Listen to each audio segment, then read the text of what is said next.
teman-teman juga merasa bahwa saat ini dalam kondisi ekonomi yang sulit dan dari mana kita mendapat pertolongan? Mari kita kembali ke kebenaran firman Tuhan yang hari ini akan disampaikan oleh hambanya Pendeta Robi Chandra. Selamat belajar dan selamat bertumbuh. Shalom saudara-saudara. Saat ini kita akan bicarakan kesulitan ekonomi yang dihadapi keluarga-keluarga dan bagaimana mendapatkan pertolongannya. Ada keluarga-keluarga yang memang kelihatannya masih punya tabungan untuk 2 tahun ke depan walaupun penghasilan turun. Ada keluarga-keluarga yang hanya bisa hidup tinggal 1 bulan lagi dan setelah itu tabungannya habis padahal sudah tidak ada penghasilan. Bahkan ada yang berhutang kewajiban cicilan motor, mobil, dan sebagainya. Dan penghasilan juga turun. Tapi jangan anggap orang-orang yang punya mobil besar, rumah besar, bermiliar-miliar rupiah pasti akan bebas dari semua masalah. Mungkin karena mereka usahawan, pinjaman di bank dia 2 kali lipat dari aset dia. Semua kita dalam kesusahan. Dari mana pertolongan bisa kita dapatkan? Saudaraku, firman Tuhan berkata dalam Mazmur 121, pertolonganku adalah dari Tuhan menjadikan langit dan bumi, dan dia penjaga kita. Nah saudara, ini kita ingat bahwa kita tidak sendiri di dalam ini. Sumber pertolongan dari Tuhan. Cuman seringkali kita berhenti di sana dan lupa bahwa sumber itu juga Tuhan sudah salurkan, berikan pada 2 tempat lain, yaitu diri kita dan sesama manusia, teman-teman saudara kita yang lain. Bagaikan salib, ada yang menuju ke atas, tapi ada yang ke samping. Di situ tempat kita dan ada kita di tengahnya.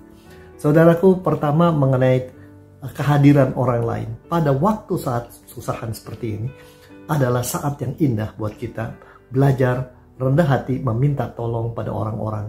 Dan ini pada saat seperti ini kita bermain hukum tabur tuai. Siapa yang menabur di masa lalu tentu lebih mudah mendapatkan pertolongan. Tapi pada saat ini banyak hal kita bisa gandeng bersama, kolaborasi. Kita tidak bisa pikul sendiri-sendiri.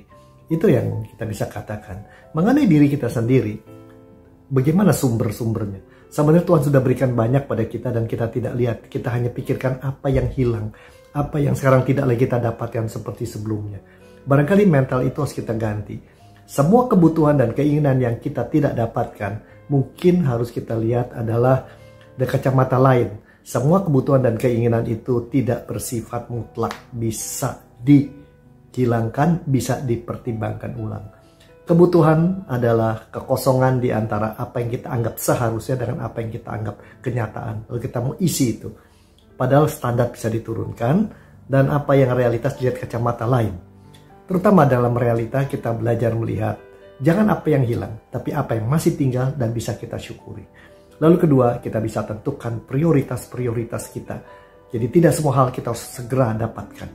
Yang ketiga, apa yang hilang, apa yang kosong, kita harus lihat ini sebagai sesuatu ruang di mana justru kita akan lebih rasakan kasih Tuhan dan kita lebih bergantung pada Tuhan.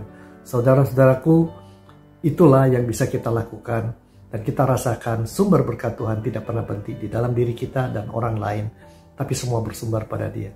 Sehingga ketika ini berjalan, semakin lama kita makin merasakan rangkulan Tuhan. Keintiman dengan dia, begitu baiknya dia. Dan dalam kondisi seperti ini juga, kita bisa ingat begitu banyak orang lain yang menderita lebih daripada kita. Itulah tempat mata kita ditujukan. Dengan demikian kita membawakan kabar baik Tuhan pada mereka. Kau tidak sendiri, ada Kristus yang peduli padamu. Tuhan berkati Anda, Robi Chandra dari Jakarta.